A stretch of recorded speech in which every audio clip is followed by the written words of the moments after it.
El pretérito, the perfect past. So for this lecture, el pretérito, we are first going to discuss what is the preterite, and then what do the regular verbs do when we put them in the preterite, and in addition, what do the verbs that end in car, gar, and sar do that is different from the others, and last, what do the verbs ser and hacer do for the preterite, which is the past tense in Spanish. As mentioned, el pretérito is the past tense in Spanish. There are different ways to use the past tense in all languages, but the one that you're using here is the equivalent to when you would use the ed in English. So anytime you would add ed in English, you would use the pretérito in Spanish, which is what you're about to learn.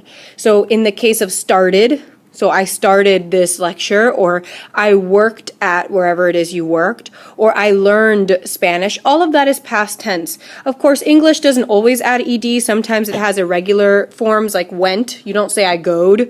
You don't say I eated. You say went and ate. So sometimes it's irregular in English, and it will be too in Spanish. But the general rule is when you would use ed in English, in Spanish you're going to use what you're about to learn, el pretérito. So just like with the present tense, you're going to have AR conjugations, ER conjugations, and IR conjugations. Now, they're going to be different from present tense because they have to be in order to be able to portray something different about the verb. So in the case of escuchar, which is to listen or to hear, what you'll do is instead of using for yo the O for escucho, I listen or I am listening, you're going to use the E escuché in order to say I listened. So just like in English you would add ed to signify past tense, in Spanish these are going to be your AR endings for past tense. So for example, escuchar, we would drop the AR, add the E with the accent, and say escuché for I listened or I heard. For you listened or you heard, escuchaste. We would drop the AR, add aste.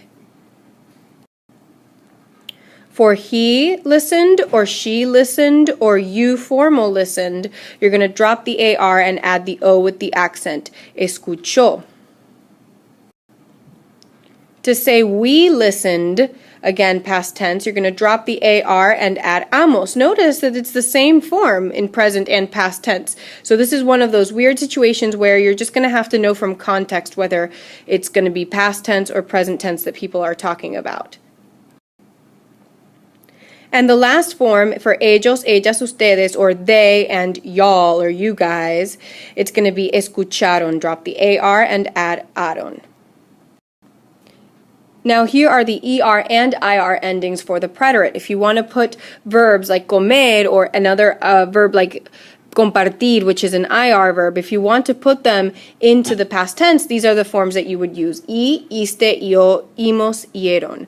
So yo comí is I ate. Tú comiste is you ate. Again, we dropped the ER and added iste instead. Comió, él, ella, or usted comió would be he ate, she ate, or you formal ate. Comimos is we ate. And ellos, ellas, ustedes comieron would be they ate, or for ustedes, y'all or you guys ate. Here's a chart that's really easy to just pause and write it down because it has all of them in there. But just to point out, the ER and the IR forms are exactly the same. Y, iste, yo, imos, yeron for ER. Y, iste, yo, imos, yeron for IR. One good thing when you're taking notes with these kinds of verb forms would be to highlight any forms or underline any forms that have accents so that you don't forget to put them. So to say, I bought, compré, you bought, compraste, and so forth. I sold, vendí. I lived, viví. So these are, again, the past tense endings. Please try this question on your own and answer simply A, B, C, or D, making sure you're referring to your notes as you do it. Let's talk about some irregularities in the past tense. Just like when you learned present tense and you had irregular jo verbs or you had just irregular verbs or stem changing verbs, there are going to be some irregularities in the preterite or in the past tense in Spanish. One of them is with verbs that end in CAR, GAR, or ZAR. Let's talk about CAR verbs. anytime you put these verbs into the past tense in Spanish, so for example, the verb buscar, which is the one that I'm using here. Buscar is a CAR verb. So if it ends in CAR, you're going to do the following that I'm about to show you. For all of the forms, you're going to conjugate normally, except for the yo form. Okay, so for all the other forms, it's tú buscaste, él buscó, again using the AR endings. Nosotros buscamos, ellos, ellas, ustedes buscaron. That part is simple. But for the yo form, the C is going to turn into a QU. So instead of using this C right here, you're going to turn it into a QU and say, yo busqué. If you must know the reason for it, it is because the C and the E next to each other, if we just added the E with the accent, it would make the sound busé. And busé doesn't sound like the original verb buscar, and buscar means to look for. Now let's talk about GAR verbs. Same idea. So if you have a verb like jugar, just so you're aware, the G in the yo form will change to a GU.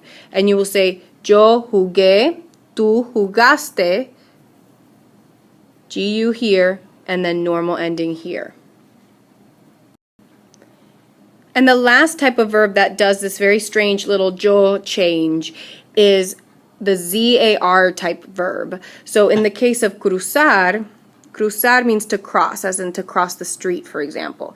If it ends in ZAR, just like a CAR or GAR verb would, if it ends in ZAR, the Z is going to change to a C in the yo form only. In all the other forms, notice cruzaste, cruzó would also have a Z, cruzó, cruzamos, cruzaron.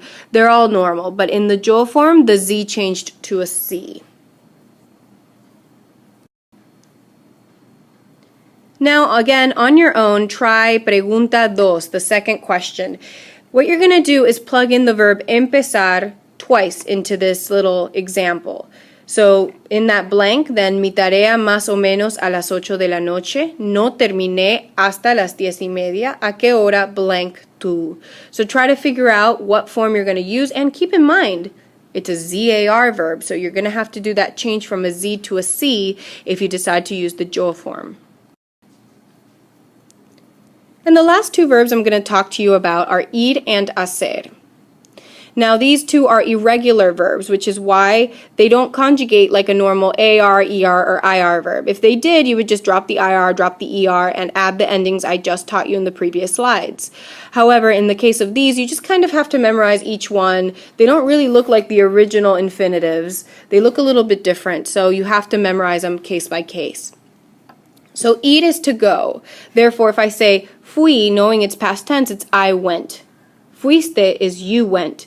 Fue is he or she went, or in the case of usted, you formal. If you're talking to someone you address by last name, or you just address formally in general, you say you went, we went, and then y'all went or they went for fueron. Hacer is the verb to do or to make. So if I say I did something, past tense, hice. You made something, hiciste. He or she or you formal made or did something, it's hizo. We did something, hicimos. Or y'all or they made something, hicieron. And as a last practice question for you to do on your own, pregunta 3 is asking you to translate the sentence. Traduce la siguiente oración. The sentence is, el día que la maestra habló solamente en español fue un día muy difícil. The idea is, can you translate it and make sure you stay in the past tense when you do so?